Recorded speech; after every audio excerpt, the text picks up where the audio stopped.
성도님 여러분, 반갑습니다. 몇 주 전부터 우리는 하나님에 대해서 묵상하고 있습니다.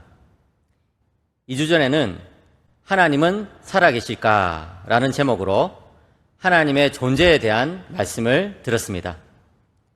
하나님은 우리 바깥에서는 자연 만물을 통하여, 그리고 우리 안에서는 종교성을 통하여 하나님의 살아계심을 알려주십니다.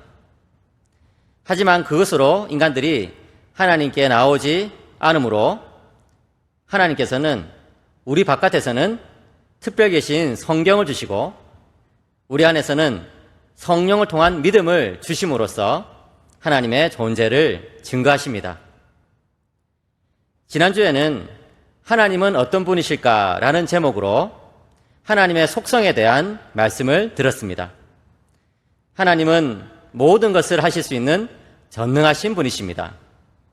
하나님은 모든 것을 아시는 전지하신 분이십니다.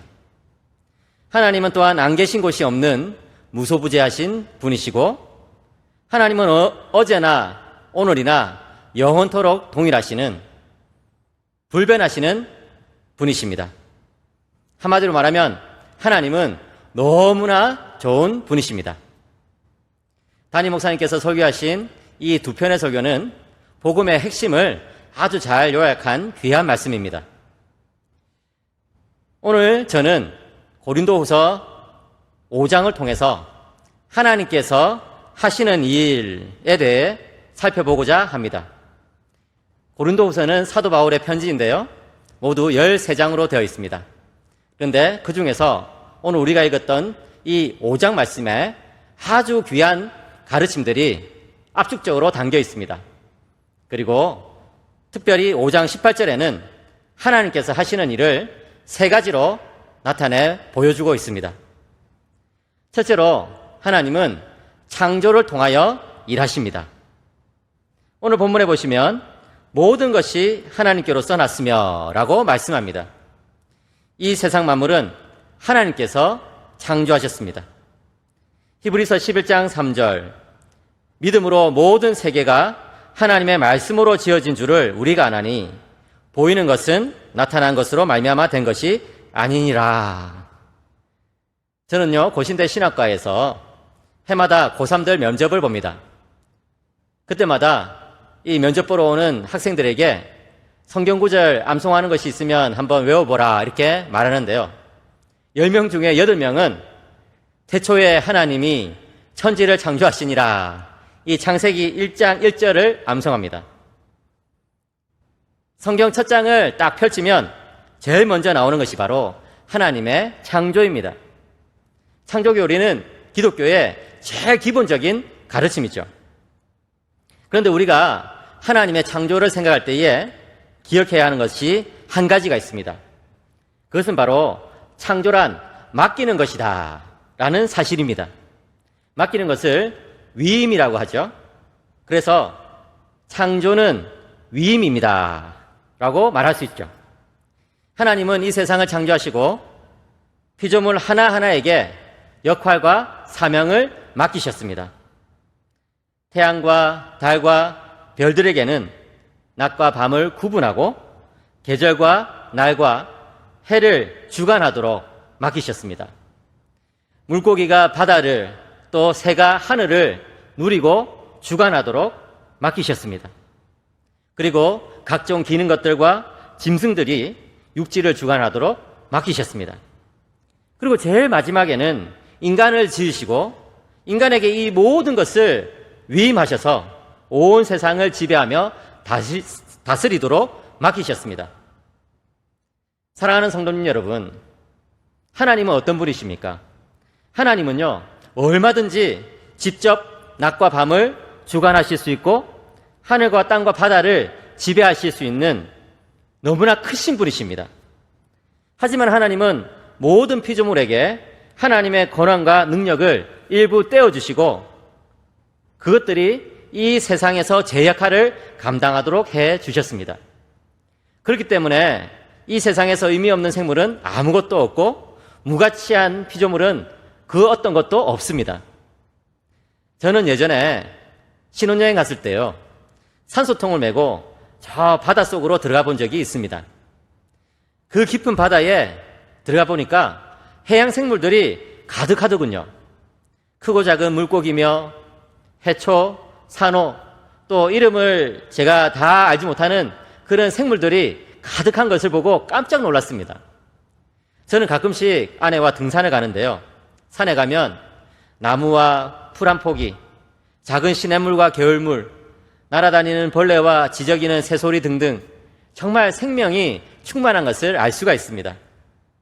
그 모든 것이 하나님께서 맡기신 일들을 수행하면서 그 자리에 그렇게 있는 것이죠.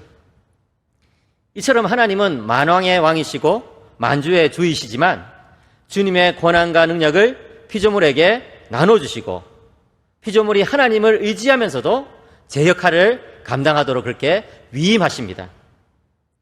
여러분, 하나님은 왜 그렇게 일하실까요? 창세기 1장을 보시면 그 답이 나와 있습니다. 창세기 1장에 계속해서 등장하는 표현이 보시기에 좋았더라, 보시기에 좋았더라, 보시기에 좋았더라 라는 표현입니다. 그 표현이 무려 7번이나 나옵니다. 하나님께서는 피조물들을 창조하시고 그들에게 하나님의 권한의 그 능력을 떼어주시면서 피조물이 자신의 역할을 감당하면서 살도록 하신 그 이유는 하나님 보시기에 좋으셨기 때문에 그렇습니다. 하나님은 피조물을 좋아하십니다. 하나님은 특별히 인간을 너무나 사랑하십니다. 왜냐하면 인간을 하나님의 형상대로 지으셨기 때문에 그렇습니다. 온 우주 만물 가운데 인간이야말로 하나님의 그 형상을 닮아서 하나님의 영광을 제일 잘 드러낼 수 있는 그런 존재입니다. 그래서 하나님은 인간을 대리통치자로 대신한 그 왕으로서 세우신 것이죠. 이처럼 창조는 처음부터 끝까지 위임입니다. 하나님은 피조물이 할 수 있는 일을 피조물에게 맡기십니다. 그 이유는 하나님이 사랑이시기 때문에 그렇습니다. 사랑하시니까 맡기시는 것입니다. 둘째로 하나님은 화목을 통하여 일하십니다. 하나님께서 지으신 세상은 모두가 다 화목한 세상이었습니다. 거기에는 기쁨이 넘쳤고 웃음이 가득했고 감사가 넘쳤습니다. 그런데 여러분, 문제가 생겼습니다. 하나님께서 만드신 인간이 죄를 지은 것입니다. 여러분, 죄란 무엇일까요? 창세기 3장에 따르면 죄란 선악과를 먹은 것입니다. 나무 열매 하나를 먹은 것이 그렇게 큰 죄가 되냐고 물을 수도 있습니다. 하지만 여러분, 곰곰이 따져보면 선악과를 먹은 것이 죄의 본질이라는 것을 우리는 알 수가 있습니다. 저는 지난주에 5세기 교부 아우구스티누스가 쓴 선의 본성이라는 책을 읽었습니다. 거기에서 선악과가 선악과로 불리는 이유에 대해서 설명을 잘 해놓았는데요. 그의 말을 저희식으로 좀 바꿔서 요약하면 이렇습니다. 선악과가 왜 선악과냐? 그것이 순종의 선과 불순종의 악을 보여주기 때문이다. 먹지 말라고 하신 말씀을 지키면 선이 되고 그것을 어기면 악이 되기 때문에 선악과다. 인간이 하나님의 말씀을 지키는지 안 지키는지 보여주는 시금석이 되기 때문에 선악과다라고 말합니다. 그렇습니다. 사랑하는 성도님 여러분, 선악과 자체는 하나의 그 열매에 불과합니다. 하지만 거기에는 하나님의 말씀이 이렇게 붙어 있습니다. 그렇기 때문에 선악과를 먹는다는 것은 하나님의 말씀을 고의로 어기겠다는 것이고 하나님께서 맡기신 그 위임을 감당하지 않겠다는 그런 뜻입니다. 그것은 인간이 스스로 하나님의 자리에 올라가려고 하는 그런 욕망을 표현한 것이라고 할 수 있습니다. 창세기 3장 5절에서 하와를 유혹했던 뱀이 벌써 그것을 이야기하고 있어요. 너희가 그것을 먹는 날에는 너희 눈이 밝아져 하나님과 같이 되어 선악을 알 줄 하나님이 아심이니라. 뱀의 이 말은 인간 안에 있는 이 욕망을, 숨어있는 그 교만을 자극하였습니다. 물론 여러분, 선악과를 먹음으로써 정말 인간이 하나님처럼 되는 것은 아닙니다. 하지만 뱀의 말은 인간이 지은 죄의 본질을 너무나 잘 알려주고 있죠. 인간은 선악과를 먹음으로써 하나님께서 맡기신 그 위임을, 그 자리를, 그 직분을 포기해버렸다는 것입니다. 온 만물이 하나님께 그 받은 위임을 잘 수행할 수 있도록 오히려 이끌어야 될 인간들이 스스로 하나님을 배반하여서, 반항하여서 하나님의 권위에 도전한 것, 그것이 바로 타락의 본질이라고 할 수 있습니다. 이처럼 여러분, 창조가 위임이라면 타락은 반역입니다. 만일 여기에서 성경의 이야기가 끝났다면 우리는 지금 잊지도 않을 것입니다. 우리뿐만 아니라 이 세상 자체가 사라져 버렸을지도 모릅니다. 하지만 하나님은 타락한 세상을 버리지 않으셨어요. 왜 그러셨을까요? 요한복음 3장 16절에 보면 이렇게 말씀합니다. 하나님이 세상을 이처럼 사랑하사 독생자를 주셨으니 이는 그를 믿는 자마다 멸망하지 않고 영생을 얻게 하려 하심이라. 하나님은 타락한 인간을 여전히 사랑하셨습니다. 여러분, 세상 모든 것이 변할지라도 결코 변하지 않는 것이 바로 하나님의 사랑입니다. 하나님은 여전히 인간을 사랑하셨기 때문에 인간을 구원하시기로 작정하셨고 독생자 예수 그리스도를 우리들을 위해서 보내주셨습니다. 여러분, 한번 상상해 보시기 바랍니다. 이것은 실제 있었던 일은 아니고요, 비유적인 이야기입니다. 지어낸 이야기입니다. 세계 최고의 갑부라고 할 수 있는 빌 게이츠가 자신의 이 전용 비행기를 타고 휴가차 어디를 떠나고 있었습니다. 그런데 그 비행기가 고장이 났다고 칩시다. 그래서 어떤 섬에 불시착을 했는데 빌 게이츠가 다치지는 않았지만 그 비행기는 망가져 버렸습니다. 그때 빌 게이츠는 여러 가지 선택을 할 수 있겠죠? 제일 쉬운 선택은 비행기를 새로 사는 것 아니겠습니까? 그는 어마어마한 부자니까요. 비행기 하나 새로 사는 것쯤은 아무것도 아닐 것입니다. 그런데 빌 게이츠가 말이에요, 그렇게 하지 않고 이 망가진 비행기 부품들을 하나씩 주워 모으고 있는 것입니다. 너무나 이상해서 부하 직원이 와서 묻습니다. 회장님, 지금 왜 이러시죠? 빌 게이츠가 대답합니다. 저는 이 비행기를 다시 만들 겁니다. 예? 왜 그러시죠? 저는 이 비행기가 너무 좋거든요. 세상이 인간의 반역으로 망가졌을 때에 하나님께서 하신 일이 이와 비슷하다고 말할 수 있습니다. 전지전능하신 하나님께는요, 이 세상이 그렇게 망가졌을 때에 이 세상을 다 그냥 폐기해버리시고 새로운 세상을 하나 만드시는 것이 그렇게 어려운 일은 아닐 것입니다.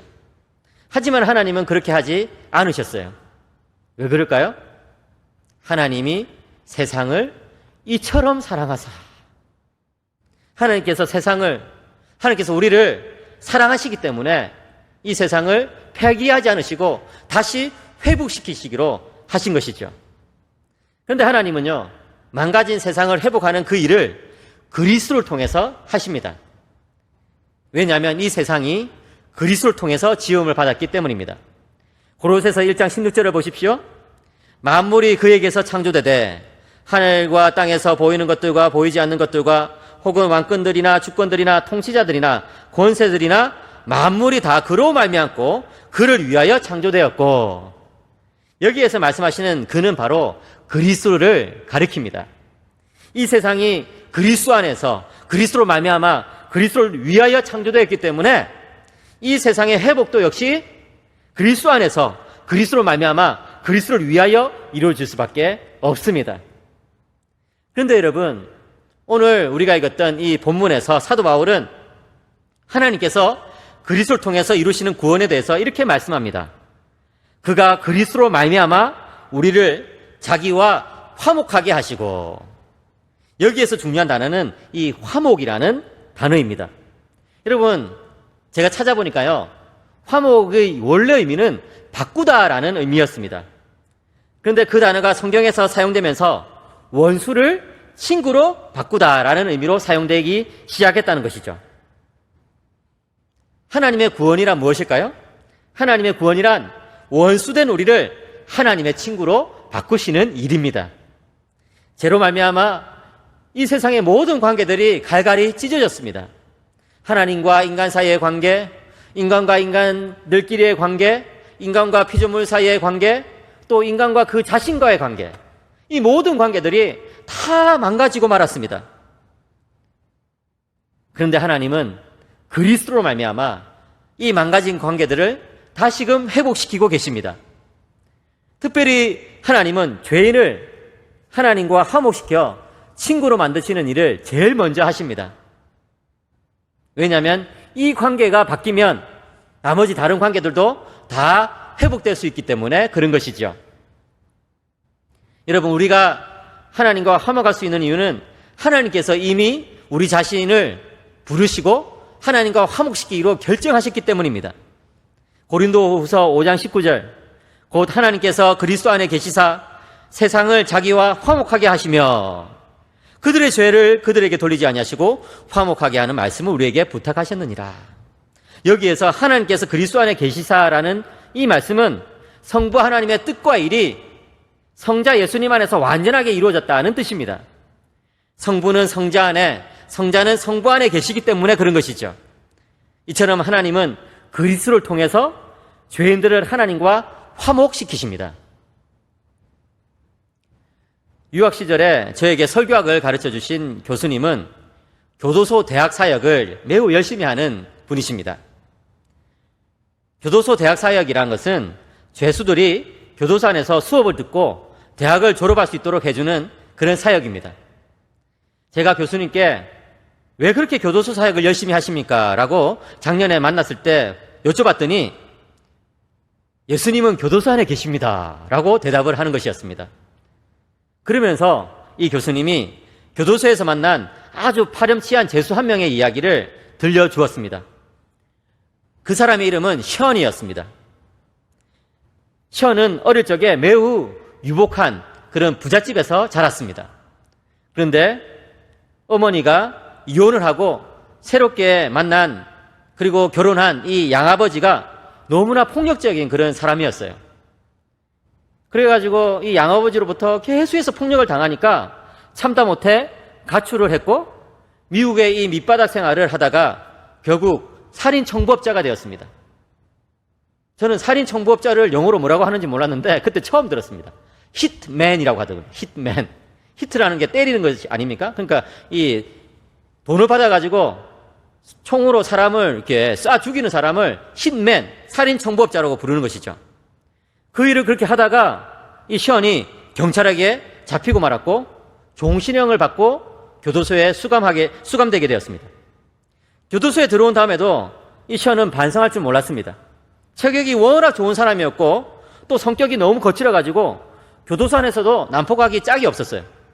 모든 사람들이 그냥 벌벌 떨었습니다. 그리고 이 션은 매튜라는 자기 부하를 한 명 데리고 다니면서 교도소 안에서 마치 황제처럼 살았습니다. 그러던 어느 날 매튜에게 야 이리 와, 너 저기 있는 저 녀석 손 한 번 봐주고 와, 손 좀 봐주고 와 이렇게 말했는데 매튜가 머뭇머뭇거리면서 안 하는 것이었습니다. 그래가지고 너 왜 그래? 이렇게 물었더니 매튜가 하는 말이 나는 예수님을 따르기로 했다 이런 것이었어요. 그게 뭐냐고 물었더니 자기는 교도소 대학에서 교수님들로부터 성경을 배우다가 예수님을 만났다는 거예요. 그래서 이 션이 농담 반 진담 반으로 그래? 그럼 뭐 그 성경책 나도 한번 읽어보자 이렇게 해가지고 그 사람이 성경책을 읽기 시작했고 또 교도소 대학을 다니기 시작했고 거기서 예수님을 믿게 된 것입니다. 그 이후로 션은 완전히 새 사람이 되었고 사람들에게 가장 친절을 베푸는 사람이 되었습니다. 그리고 지금은 목사가 되기 위해서 교도소 안에서 그렇게 훈련을 받고 있답니다. 사랑하는 성도님 여러분, 하나님은 지금도 화목의 사역을 하고 계십니다. 하나님이 일하시면 아무리 지독한 죄인이라도 예수 그리스도 안에서 회복될 수 있다는 사실을 믿으시기 바랍니다. 이제 마지막으로 하나님은 직분을 통하여 일하십니다. 오늘 본문은 모든 것이 하나님께로서 났으며 그가 그리스도로 말미암아 우리를 자기와 화목하게 하시고 또 우리에게 화목하게 하는 직분을 주셨으니 라고 말씀합니다. 여기 직분을 주셨다라는 말씀에서 우리는 다시금 하나님의 그 위임을, 맡기심을 생각하게 됩니다. 여러분, 창조는요, 하나님께서 자신의 일을 피조물에게 맡기는 것이었습니다. 하지만 하나님은 타락한 죄인에게는 하나님의 일을 더 이상 맡기지 못하셨습니다. 죄인에게 하나님의 권한을 주시면 그것을 더욱 남용하여 관계를 더 망가뜨리기 때문에 그렇습니다. 하지만 이제 그리스도 예수로 말미암아 새로운 피조물이 된 우리들에게 하나님은 다시금 하나님의 일을 맡기십니다. 그것을 사도 바울은 화목하게 하는 직분을 주셨다라고 표현합니다. 여기서 말씀하는 이 직분이라는 말은 헬라어로요, 디아코니아라고 하는데 그것은 섬김을 뜻합니다. 하나님께서는요, 화목을 이루는 섬김의 일을 우리들에게 이제 위임하신 것입니다. 맡기신 것입니다. 죄인이 친구로 변하는 그 일을 섬김을 통해서 감당하도록 하셨다는 것이죠. 왜 그럴까요? 왜 하나님은 그 직분을 주실 때 섬김을 통해서 그 직분을 하라고 그렇게 하셨을까요? 그것은 바로 사람이 변화되는 것은 섬김을 통해서만 그렇게 변화되기 때문에 그런 것입니다. 예수님은 이 땅에 오셔서 죄인들을 섬기셨습니다. 지위 고하를 막론하고 나이가 많고 적음에 상관없이 남자든 여자든 직업이나 생각이나 혈통에 상관없이 예수님은 그들 모두를 섬기셨습니다. 예수님의 섬김을 받고 예수님을 믿게 된 사람들은 변화된 삶을 살기 시작했습니다. 사도 바울은 본문 17절에서 이렇게 말씀합니다. 그런즉 누구든지 그리스도 안에 있으면 새로운 피조물이라. 이전 것은 지나갔으니 보라 새 것이 되었도다. 예수님 안에 있으면 새 사람이 됩니다. 새 사람은 섬김을 통해서 화목을 이루는 사람입니다. 가족도 예수님 때문에 섬기고, 친구도 예수님 때문에 섬기고, 심지어 원수조차도 예수님 때문에 섬기는 사람이 바로 그리스도 안에 있는 새 사람입니다. 창조 때에 인간에게 맡기셨던 그 위임이 이렇게 화목의 직분, 화목의 섬김을 통해서 다시 이루어지고 있습니다. 오늘날 사회는요, 적개심이 가득한 사회입니다. 저는 저녁에 뉴스를 보는데요, 볼 때마다 너무나 가슴이 아픕니다. 우리나라뿐만 아니라 그냥 지구촌 곳곳에서 적개심이 가득합니다.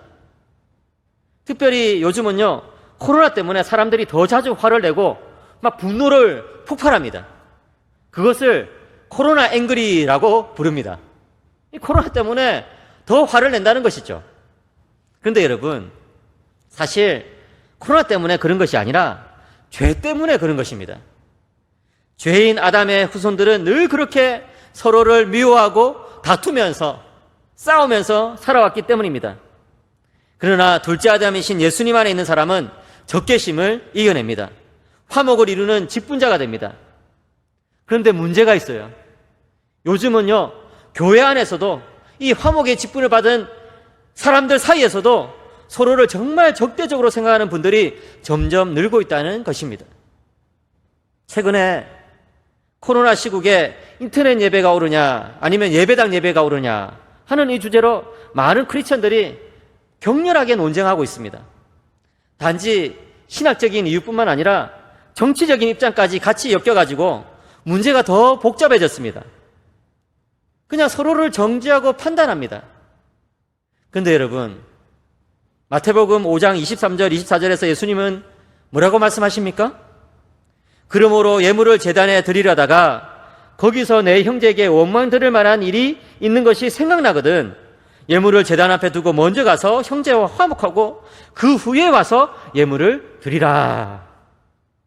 여기에서 내 형제에게 원망 들을 만한 일이 있는 것이 생각나거든 이란 말씀은 내 형제가 너에게 반대하고 있는 것이 생각나거든 이라고 번역할 수가 있습니다.